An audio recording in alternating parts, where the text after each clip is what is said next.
Vou compartilhar com você um texto da palavra, e nós vamos abrir a Bíblia em Isaías capítulo 61. Quantos têm ouvido falar do avivamento de Asbury, que está ganhando as redes sociais e que já faz mais de 140 horas que eles estão em culto ininterrupto? Quantos têm ouvido falar isso? Muito bom. Preste atenção em algo. Este avivamento está acontecendo no campus de uma universidade.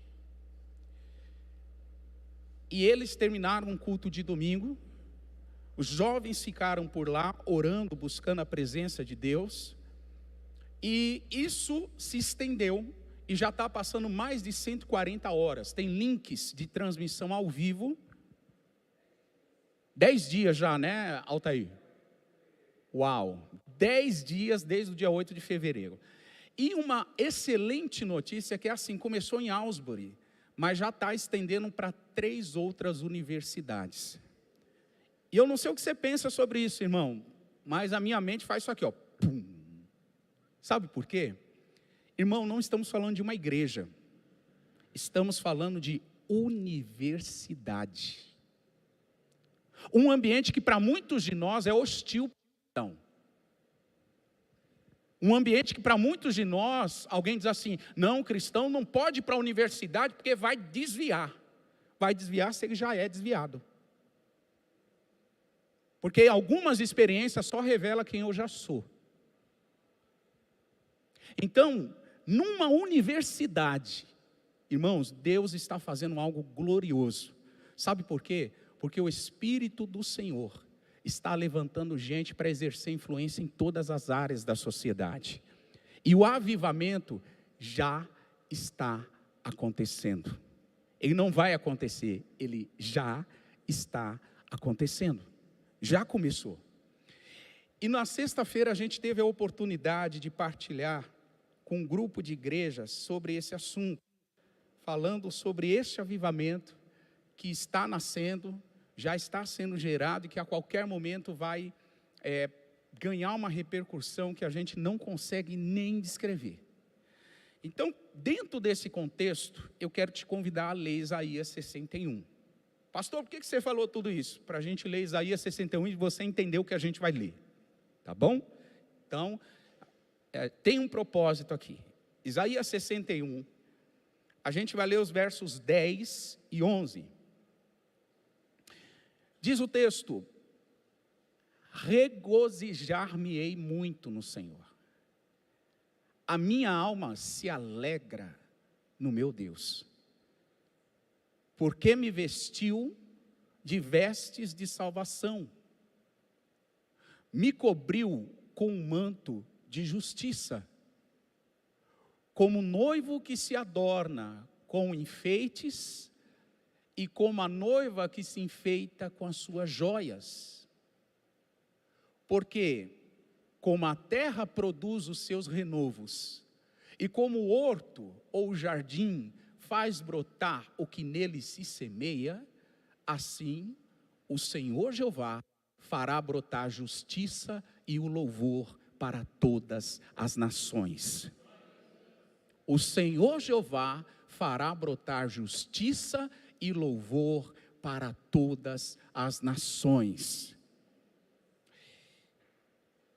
O texto que a gente leu faz parte do capítulo 61, que tem, na verdade, esses 11 versículos, explicando um pouco sobre o que significa a restauração do povo de Deus. Israel, durante muitos anos, viveu uma condição escrava, que era completamente oposta do propósito original de Deus para o seu povo. Israel vivia muitos anos mudando apenas o povo que o escravizava. Então, ora eram os egípcios, ora eram babilônicos, ora eram os assírios, ora eram os romanos e por aí vai. Então, eles passaram na mão de muitas nações. E com tudo isso, a nação foi perdendo a sua identidade. Eles eram forçados a ganharem, a aprenderem a cultura local. Quem de nós não se lembra do livro do profeta Daniel, nos 3 primeiros capítulos, quando a gente lê que os jovens Daniel, Misael, Ananias e Azarias, foram levados para a Babilônia e foi feito todo um processo para aculturar eles dentro da cultura babilônica. Eles foram ensinados na língua dos caldeus, eles foram ensinados nos costumes dos caldeus, eles tinham que comer uma dieta dos caldeus, tudo para desfazer a cultura deles como povo de Deus e refazer a cultura como babilônicos. Então, o povo de Israel viveu isso em muitos momentos da história. O que nós percebemos é que, nesses momentos, Deus levantava a voz profética para trazer à nação de Israel uma mensagem de restauração. Diga isso comigo, restauração. Isaías foi um dos profetas que mais Deus usou para trazer mensagens de restauração a Israel. Um dos profetas que tinha por excelência, que tinha por chamado e vocação profética, trazer uma mensagem de juízo, mas também uma mensagem de restauração. E o Isaías vai fazer isso muitas vezes. No capítulo 61, nós encontramos aqui uma promessa de restauração pós-cativeiro, que se estende até os dias da vinda de Jesus e que vai ao longo de toda a era da humanidade, pós-vinda de Cristo. Então, esse texto aqui é uma promessa da vinda do Messias, da restauração que o Messias faria, e mais do que isso, uma promessa que Deus faria de restaurar todas as nações da terra. Quando a gente olha para esse texto, eu percebo nitidamente que existe um processo de restauração em andamento no versículo 11. Acompanhe comigo e veja, acompanhe e presencie e confirme que há um processo de restauração aqui. Veja o que diz o verso 11, porque como a terra produz os seus renovos, obrigado Paulinho, e como o horto ou jardim faz brotar o que nele se semeia, assim o Senhor Jeová fará brotar a justiça e o louvor em todas as nações. Deus vai fazer brotar o que, irmãos, em todas as nações? Diga comigo, justiça e louvor. Mas antes de brotar, presta atenção na parte A desse versículo. Existe um processo. Como a terra produz brotos ou renovos, como um jardim faz brotar a semente que semeia. Ou seja, ele está falando da metáfora agrícola. Assim como uma terra recebe uma semente, e essa semente, ela vai crescer, ela vai brotar, ela vai produzir frutos, assim, a justiça e o louvor para todas as nações vai acontecer. Deus vai estabelecer isso sobre a terra, você diz amém? Só que existe um processo aqui para o Senhor fazer isso. Existe uma sequência de coisas aqui. Isaías 43, verso 19, a palavra diz, o mesmo profeta, com essa vocação profética, ele diz assim, mas agora, eis que farei uma coisa nova, e agora sairá onde? A luz, porventura não a sabereis? Em outras palavras, vocês não vão tomar conhecimento disso? E o profeta segue e diz, eis que porei um caminho no deserto e rios na terra seca. Irmãos, a terra está seca, mas o Senhor está fazendo coisas novas no nosso meio. Coisas novas estão brotando. Coisas novas estão acontecendo. Está acontecendo em Aylesbury, aconteceu na rua Azusa, aconteceu no país de Gales, aconteceu no dia de Pentecostes, em Atos 2, aconteceu nas reformas e despertamentos do Antigo Testamento, sobre o rei Ezequias, sobre o rei Josias, sobre o rei Josafá, e vai acontecer de novo nos nossos dias. E eu quero deixar muito bem avisado o inferno, que ele querendo ou não vai acontecer. Porque ainda antes que houvesse dia, o nosso Deus é Deus. Não há quem possa fazer escapar das suas mãos. E quando Ele age, ninguém vai impedir. Quando eu olho para esse texto, eu percebo que quando Deus faz uma promessa de restauração, Deus, ele desata um propósito, uma finalidade e um objetivo. Em outras palavras, para Deus fazer algo novo, Deus libera palavras. Você diz amém? Palavras. Só que esta palavra que é liberada, ela tem um propósito, tem uma finalidade, tem um objetivo. Palavra na Bíblia, ela é associada à expressão semente. A palavra é a semente, diz Lucas capítulo 8, versículo 11. E a palavra sendo a semente, preste atenção nisso, a palavra semente, no original hebraico, é zara. E zara vem da mesma raiz de sêmen. Semente é um sêmen. E o sêmen, povo adulto que está aqui pode ouvir isso tranquilamente, o sêmen é aquele líquido que protege o esperma até chegar ao óvulo feminino, para fecundar. Então, o sêmen, ele precisa encontrar, a semente precisa encontrar um óvulo que acolhe a semente para que ela exploda dentro do óvulo, solte o esperma e ali a mulher conceba e dê à luz. Dê à luz não, gere uma vida, né? Depois ela vai dar à luz, depois de 9 meses. Mas precisa ter esse processo. A semente precisa ter algo que capta, que absorve, que recebe aquilo e faz aquilo gerar para dar vida. Semente sozinha não gera vida, óvulo sozinho não gera vida, terreno sozinho não gera planta, não gera fruto, semente sozinha também não gera fruto. Tem que ter um encontro dessas duas experiências, ou seja, do sêmen com o óvulo. Quando Deus faz uma promessa de renovação ou de restauração, Deus libera uma semente. Deus libera uma semente. E essa palavra de Deus, irmãos, ela tem um potencial de mudar uma história inteira de uma nação. É isso que a gente acabou de ler no versículo 11. Eu não sei o que você pensa disso, irmãos, mas os Estados Unidos estão vivendo a maior crise de secularismo da história.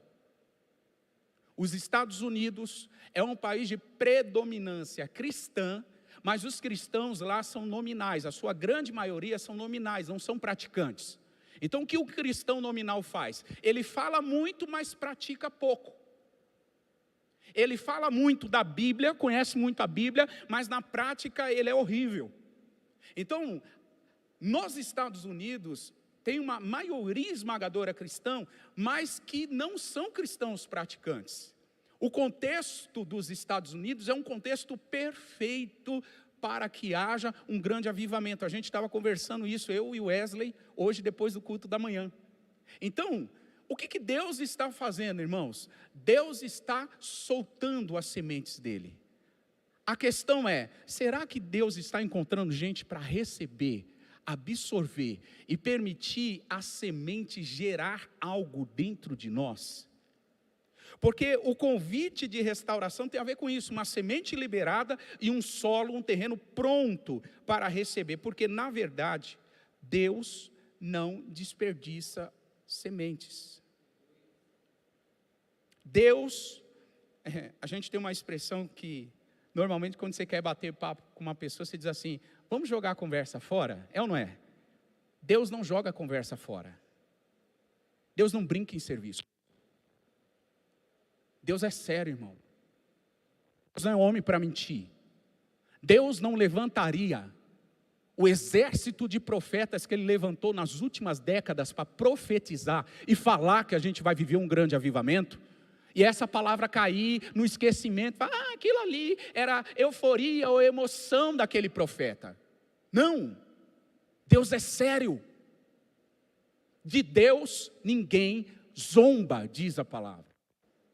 Então, essa semente que está sendo liberada, ela precisa encontrar pessoas, solos, terrenos, prontos para absorver. Olha o que a Bíblia diz em 1 Pedro, capítulo 1. 1 Pedro capítulo 1, verso 22.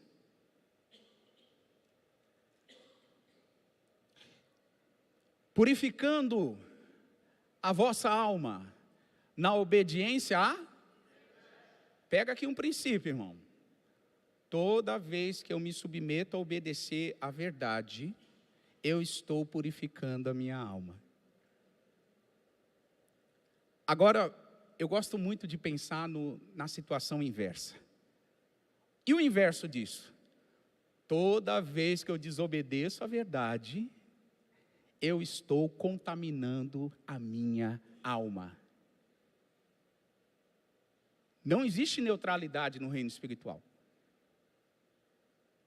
O apóstolo Pedro está dizendo: purificando a vossa alma à medida que vocês praticam, obedecem à verdade, para amor fraternal que não seja fingido, um amor verdadeiro, um amor legítimo, um amor real. Amai-vos ardentemente uns aos outros, com o coração de que forma, gente? Agora leia o verso 23, 1, 2, 3.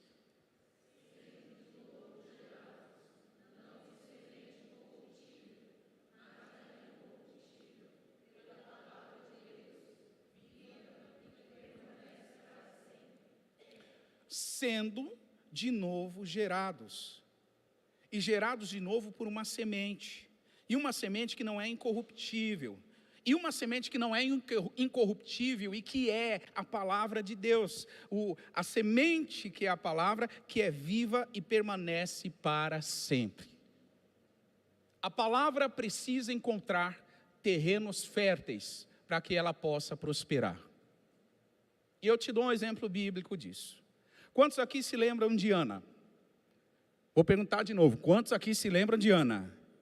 Ana era casada com um homem chamado Eucana, e ela tinha uma oponente chamada Penina, que era a outra esposa de Eucana.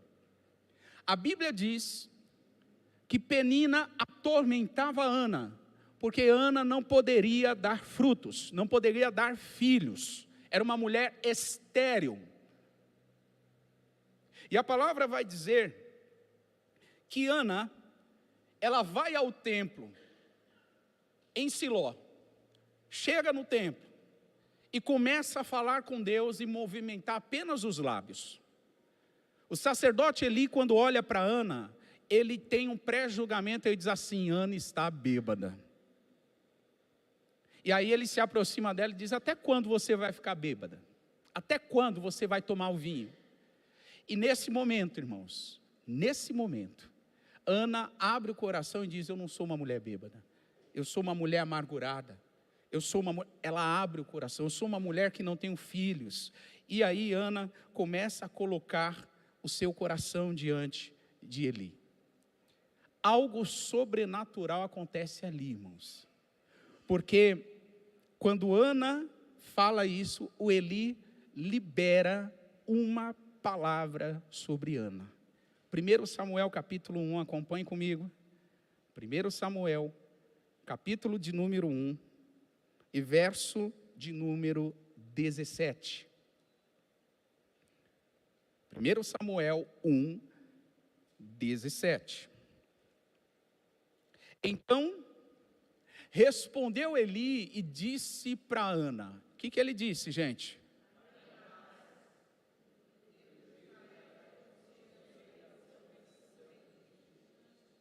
Ana, vá em paz. O Deus de Israel vai conceder a petição que você está fazendo. Ele liberou uma palavra, sim ou não? Só que presta atenção, irmãos.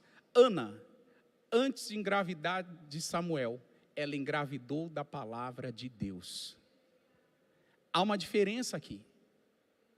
Ela era estéril, mas antes de engravidar de Samuel, ela engravida da palavra de Deus. Ana engravida, recebe a semente. E olha que interessante, irmãos, tem pessoas que a semente de Deus é liberada. Uma palavra profética é solta. E a pessoa não consegue ser esse terreno fértil. Por dois motivos. Ou, em primeiro lugar, a pessoa se fecha e não recebe a semente. Ou, em segundo lugar, se abre e recebe a semente, mas logo após inicia um processo abortivo, para que a semente não gere e não nasça a promessa que Deus fez. Então, é muito importante a gente olhar para esse texto e compreender que Ana engravidou da palavra de Deus. Ela recebeu a palavra de Deus, e isso fez uma diferença muito grande para ela. A pergunta que não quer se calar: será que a gente não está abortando as palavras que recebemos de Deus? Ou melhor ainda, será que nós estamos tão fechados? As decepções, as lutas, as guerras, os problemas, as pessoas mexeram tanto com a gente que a gente fica com o coração fechado e a palavra de Deus não penetra. Quem somos nós? Somos aqueles que recebem a palavra? Somos aqueles que se fecham à palavra? Ou somos aqueles que abortam a semente que já foi plantada no nosso coração? Ana engravidou da palavra antes de engravidar de Samuel. Como a gente desenvolve a semente? Eu quero responder isso rapidamente em 4 pontos. Número 1, nós desenvolvemos a semente da palavra orando. A palavra, quando vem, ela precisa ser recebida orando em espírito. Não é em espírito de oração, é orando em espírito. Quando a palavra está sendo solta, semeada, essa palavra precisa encontrar um terreno que está aberto, conectado, pronto e disposto para acolher. Isso acontece quando a gente mantém, enquanto a semente é plantada, oração em espírito. Nós oramos em espírito. Nessa manhã a gente aprendeu que precisamos desenvolver raízes no secreto. E eu quero, irmãos, com todo amor, com todo carinho, mas com toda a autoridade que Deus me confiou, dizer a você algo muito importante. Quando você receber a palavra de Deus, ore mais, pratique mais e fale menos. Ore mais, pratique mais e fale menos. Por quê? Porque Ana, ela é um exemplo de pessoas que recebem a semente. E é interessante que Ana, ela não sai do templo correndo e vai dizer para as amigas assim: olha, eu vou engravidar. Porque Deus disse para mim, o sacerdote Eli liberou uma palavra para mim: olha, eu vou ser mãe. Não, negativo. Ana acolheu a palavra, praticou. A gente vai ver no texto bíblico que Ana já se comportava como uma mulher grávida, irmão. Olha que coisa linda. Ela não estava grávida, mas ela já se comportava como se estivesse. Fé. E mais, Ana falava pouco. Você sabia que muitos planos que a gente tem não dá certo porque a gente fala muito? A gente conta muito. A gente tem que falar menos. Eu tenho aprendido que nós precisamos orar mais, praticar mais e falar menos. E deixa os resultados, os frutos falarem por si só. Os frutos falam, irmão. Os resultados falam por si só. Pega a palavra, acolhe esse negócio. Para de ficar contando muito projeto. Pratique a palavra como a gente viu em Pedro. Obedeça a verdade porque a sua alma vai sendo purificada. E você vai ver que as coisas vão começar a ganhar forma. Então, a semente, ela precisa ser desenvolvida, em primeiro lugar, orando. Em segundo lugar, mudando a nossa forma de falar. Sementes são cultivadas quando eu mudo a minha forma de falar. Como é que a gente tem se comunicado? E aí é uma via de mão dupla, tá? Não é só você em relação aos outros. Como é que você tem se comunicado com você mesmo? Que tipo de comunicação você está tendo com os outros e consigo mesmo? Tiago, capítulo 1, verso 19. A palavra vai dizer: saibam disto, meus amados irmãos. Saibam disto. Todo homem. E aí serve para a mulher também. Olha para a pessoa que está do seu lado, diga para a mulher também. É porque a gente lê um texto disso, um texto desse, aliás, aí as mulheres já dizem: está vendo? É para você, varão. Não, é para o homem e para a mulher. Saibam isto, todo homem ou mulher, seja pronto para falar. É isso que está aí? Pronto para ouvir. Em outras palavras, fale menos, ouça mais. É isso mesmo. Pronto para ouvir, tardio para falar e tardio para se irar. Em outras palavras, fale menos, fique menos irado e esteja mais atento a ouvir. O pouco que nós falamos precisa ser abençoador. Eu vou repetir isso: o pouco que a gente fala tem que abençoar, irmão. Provérbios 18, 21 fala que a morte e a vida estão no poder da língua. Aquele que ama vai comer do seu fruto. Tiago, capítulo 3, 5 e 6, a palavra diz que a língua é como um pequeno membro e gloria-se de grandes coisas. Mas a palavra também diz que a língua, ela tem um potencial de incendiar um grande bosque. Versículo 5, verso 6 de Tiago 3, a língua é como um fogo, como um mundo de iniquidade. A língua está posta entre os nossos membros e contamina o corpo, inflama o curso da natureza e é inflamada pelo inferno. Sabe o que o apóstolo Tiago está usando? Se você não vigiar, a sua língua vira instrumento de Satanás. É isso que a Bíblia está dizendo. Vira um instrumento na mão do inferno. Eu recebo a semente de Deus.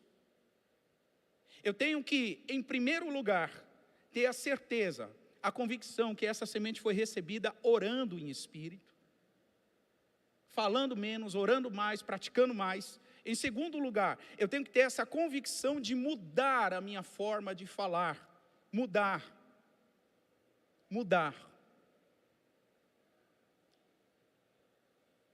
Provérbios capítulo 11, verso 13. O que anda praguejando descobre o segredo, mas o fiel de espírito são sérios ou encobrem o negócio. A palavra praguejar aqui, irmão, significa aqueles que são mexeriqueiros, fofoqueiro. Irmão, tem crente fofoqueiro. Diga para a pessoa que está do seu lado: irmão, tem crente fofoqueiro. Eu gostaria que não tivesse, mas tem, irmão. Eu gostaria que essa categoria não existisse, mas existe. Gente que fala o que não deveria falar. Gente que a expressão praguejar está associada a tirar a boa fama, a falar contra a moral alheia, a depreciar a imagem de alguma pessoa. Devemos ser um povo que não perde tempo com fofoca. Devemos ser um povo que investe o nosso tempo, diga comigo, conversas construtivas, saudáveis, maduras e edificantes. Irmãos, quem convive mais perto comigo sabe, não tenho tempo para ouvir fofoca. As pessoas não encostam de mim para falar coisas. Sabe por quê? Eu invisto o meu tempo em conversas construtivas, conversas saudáveis, conversas que vai servir para edificar. Ontem nós ficamos aqui um bom tempo com Fabiana e Andréia, Leandro e Camila, terminou o discipulado de líderes e a gente ficou. Por quê? Porque a gente investe tempo em conversas boas, a gente conversou sobre tanta coisa boa. Irmãos, tem gente que perde tempo fofocando, é um atraso de vida, é um tropeço para si próprio. A Bíblia vai dizer isso. Efésios 4, 29. Eu quero ler esse texto com você. Não saia da vossa boca nenhuma palavra torpe. O que é uma palavra torpe? Para muitos de nós é só palavrão. Então o crente não pode falar palavrão, pastor. Porque a Bíblia diz que na minha boca não deve sair palavra torpe. Palavra torpe não é só palavrão não, irmão. Palavra torpe é toda palavra que é torcida, que contraria os bons costumes, que, como eu disse há pouco, deprecia a moral alheia. Isso é uma palavra torpe. E aí Paulo diz, da nossa boca, só deve sair palavras boas para promover a edificação, para que dê graça àqueles que ouvem. Irmão, tem gente que não tem estrutura para ouvir algumas coisas. Você sabia que algumas coisas que se a gente falar, você vai prejudicar e vai empurrar a pessoa num declínio e numa crise espiritual? E tem gente que não tem esse senso para avaliar. Eu vou contar. Conta e você mata a pessoa na fé. Então, qual é a nossa palavra? A nossa palavra é de edificação, é de crescimento, é de expansão. Então, para desenvolvermos a semente, a gente precisa mudar a nossa forma de falar. Em terceiro lugar, para desenvolver a semente, nós precisamos tornar a promessa primordial. Ou seja, focar na promessa. Focar na semente que foi liberada. O que Deus disse foi o que Ana fez. Ana pegou a palavra. E ela agia como se já estivesse grávida. Olha o que diz o verso 18 do capítulo 1 de 1 Samuel. E ela disse: ache a tua serva graça em teus olhos. Isso ela está dizendo para o sacerdote Eli, que a tua serva graça aos teus olhos. Assim, a mulher fez o que, gente? Se foi no seu caminho e fez o que? Comeu, e o seu semblante já não era de tristeza. A Ana deu sequência na vida dela. A Ana comeu, a Ana seguiu o seu caminho, a Ana voltou para sua casa e disse: eu vou engravidar a qualquer momento. Ela tinha essa convicção, ela tinha essa certeza, irmãos. Isso estava no coração da Ana. O patriarca Abraão, ele é um exemplo exatamente disso. Não vai dar tempo da gente ler, mas Romanos 4, 20, a palavra vai dizer que Abraão não duvidou da promessa de Deus, mas ele foi fortificado na fé, dando glória a Deus. Ele não duvidou da palavra de Deus. Ele recebeu essa palavra e tinha 75 anos. Ele esperou 25 anos para ser pai. Mas nesses 25 anos antes de ser pai, o Abraão já se comportava como pai, irmão. Sabe por quê? Quem age por fé, já age como se a promessa estivesse cumprida. Essa pessoa não fica esperando a promessa se cumprir, ela já age hoje. Ela traz a promessa do futuro para o presente. acredita e age como se já fosse. Porque o nosso Deus, segundo o próprio Paulo em Romanos 4, e verso 17, Ele é aquele que chama as coisas que não existem como se já existissem. Como se já existissem. Quais são as promessas de Deus que você carrega? Quais são as sementes que Deus liberou sobre você? Como você cultiva essa semente? Como você cultiva ela? Você aborta ela no meio do caminho? Você fecha o seu coração para não receber? Ou você é alguém que está orando? Ou você é alguém que está mudando a sua forma de falar, agindo como se já estivesse acontecendo aquilo? Ou você é alguém que torna a promessa algo primordial na sua vida? E em quarto e último lugar, você é alguém que se prepara para a promessa?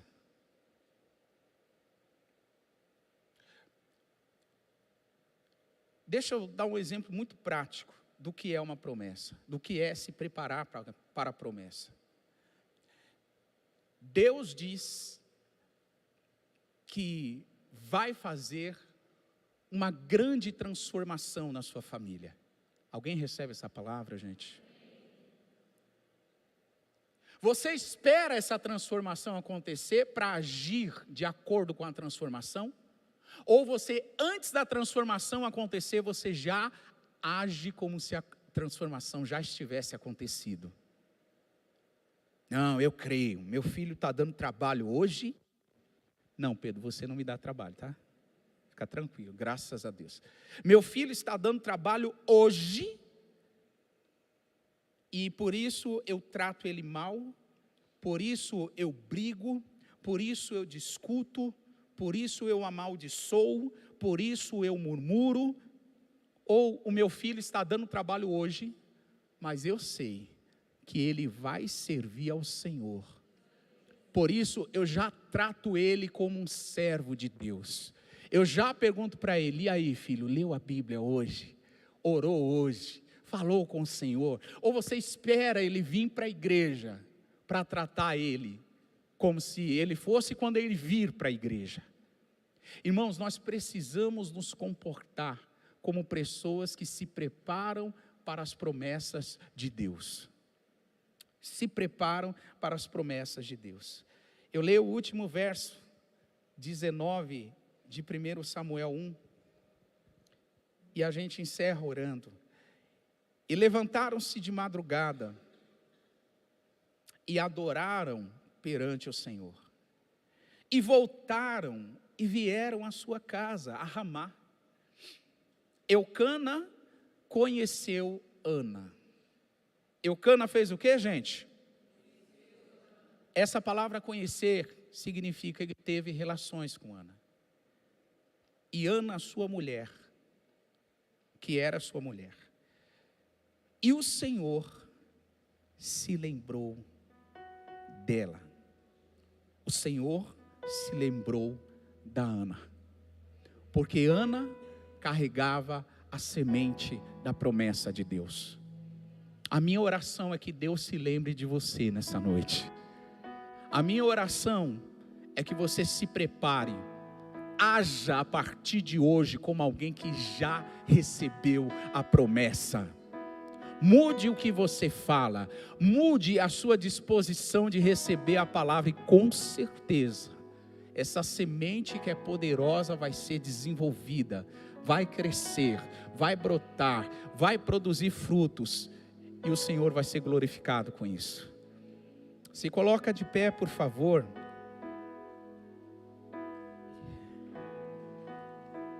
Projeta para nós Isaías 61:11.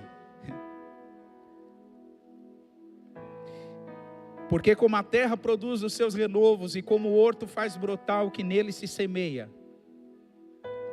assim o Senhor Jeová fará brotar justiça e o louvor para todas as nações. Senhor, nós declaramos: todas as nações vão louvar o teu nome, Senhor. A tua justiça brotará em todas as nações da terra. Como as águas cobrem o mar, a glória do Senhor encherá toda a terra, Senhor. Pai, que aquilo que nós estamos vendo e ouvindo lá em Aylesbury se espalhe por todas as nações da terra. Mas nós aqui assumimos também um compromisso, Senhor, de alinhar o nosso coração ao Teu, de receber essa preciosa semente, orando em espírito, de receber esta preciosa semente, mudando a maneira como a gente se comunica, de receber esta preciosa semente agindo como se a promessa já estivesse cumprida, Senhor. Por isso eu peço sobre mim, eu peço sobre meus irmãos, eu peço sobre esta família na fé, sobre esta casa de oração, que o Teu povo viva as Suas promessas em 2023, Senhor. Que este seja um ano em que as promessas do Senhor se cumpram de forma acelerada. Irmão, escute algo. Esses dias eu estava na casa de um pastor amigo nosso, eu, a Nath, esse pastor e a esposa dele. E ele falou o seguinte, que ele estava ouvindo um grande homem de Deus, e esse grande homem de Deus dizia o seguinte: tudo o que nós plantamos vai vir a colheita em uma aceleração sobrenatural, muito rápido. Tudo que a gente planta vem rápido. Só que esse homem de Deus falava o seguinte: se cuidem, porque esta verdade serve para os dois lados. Se você plantar coisas boas vão vir muito rápido. Mas se plantar coisas ruins também virá muito rápido. Gálatas 6, 7, 8 diz que de Deus ninguém zomba. De Deus ninguém zomba. Aquilo que o homem plantar, isso ele colherá. Se na carne plantar, na carne vai colher a corrupção. Se no espírito ele plantar, no espírito ele vai colher a vida eterna. Irmão, escolha bem o que você está plantando. Escolha bem o que você está plantando. Não vale a pena desperdiçar semeando coisas ruins. Semeia coisa boa. Semeia perdão. Semeia misericórdia. Semeia paciência. Semeia uma língua diferente, mudada. Semeia bênçãos na vida das pessoas, e é isso que você vai colher.